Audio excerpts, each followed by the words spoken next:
Welcome to the Strenuous Life Radio, a podcast for entrepreneurs living the essential and soft skills of the strenuous life.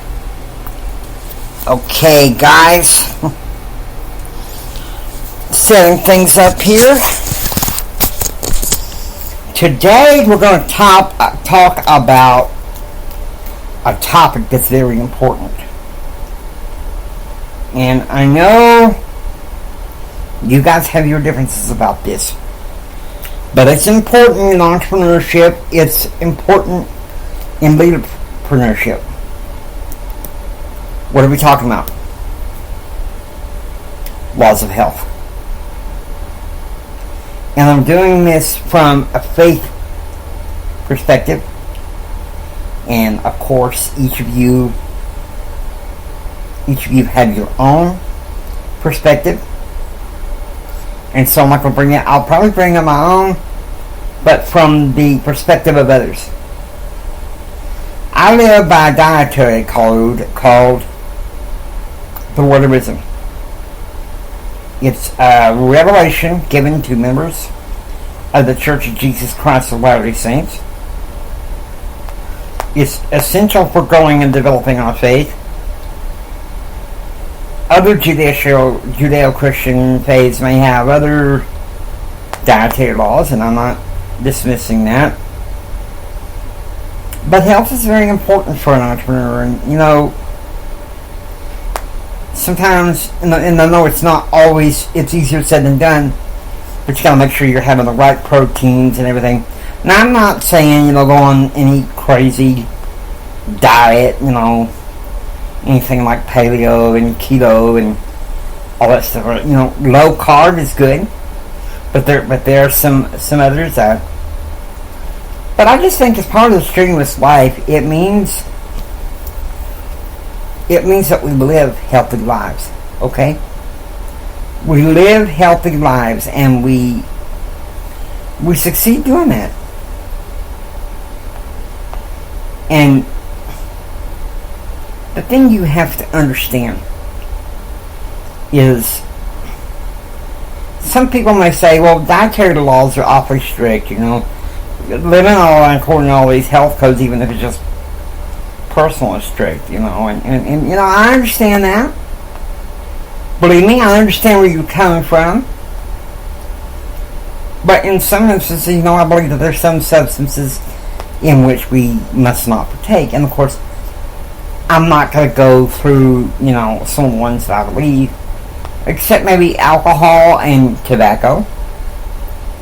I am against both of those. So the latter dietary restrictions I added on, well, basically to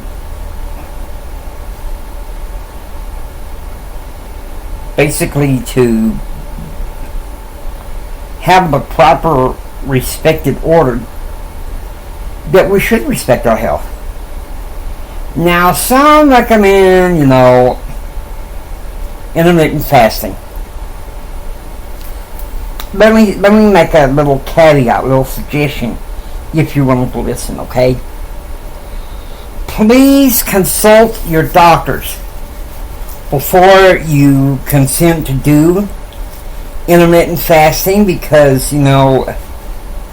each person's health situation differs. Somebody say, well, I recommend this and this is the way it should be. But not without getting some sound medical advice, because here's the thing, there's probably as many fad diets as probably people on diets. And I know in some ways that kind of drives you crazy,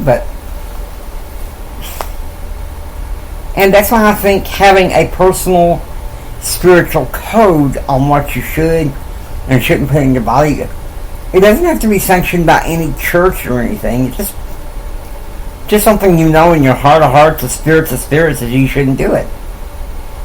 Now,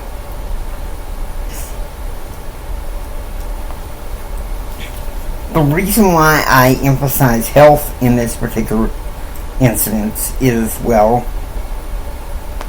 quite extremely.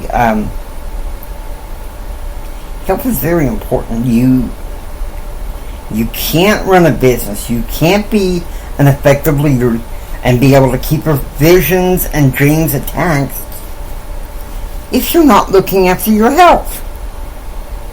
Okay? Now that's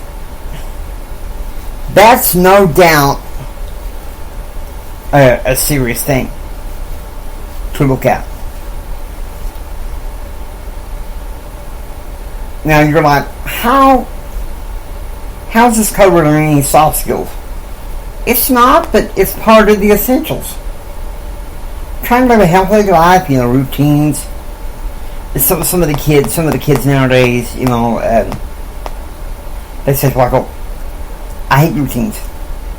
I haven't wake up super early in the morning." Well, let me ask these kids: you want to get rich? You want to get wealthy so you can bless the lives of others, huh? Think about that.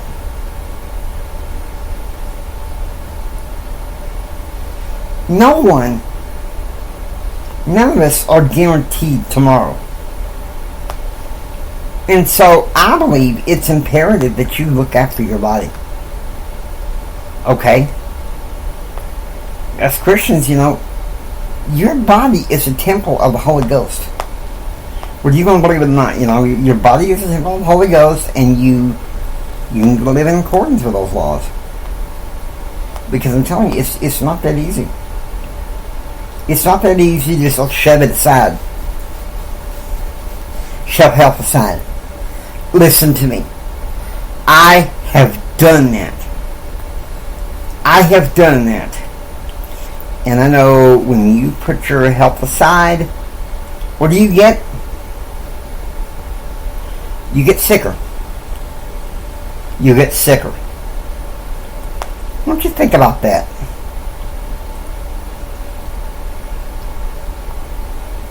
You want the very best. The absolute best.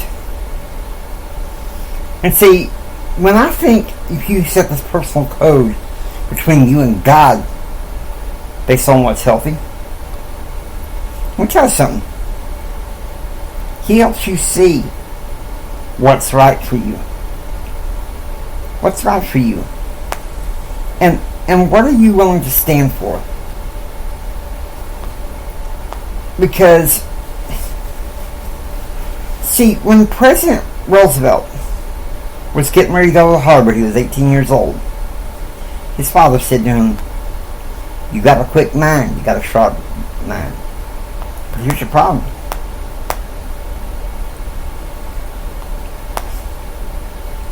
What's going on with your body? What's wrong with you? You need to work on your body. You got a good sharp mind, but you need to work on your body in order to make it succeed." And so, you better believe he did. And see, that's key to leadership. Looking after your health and empowering people to look after their health. Alright?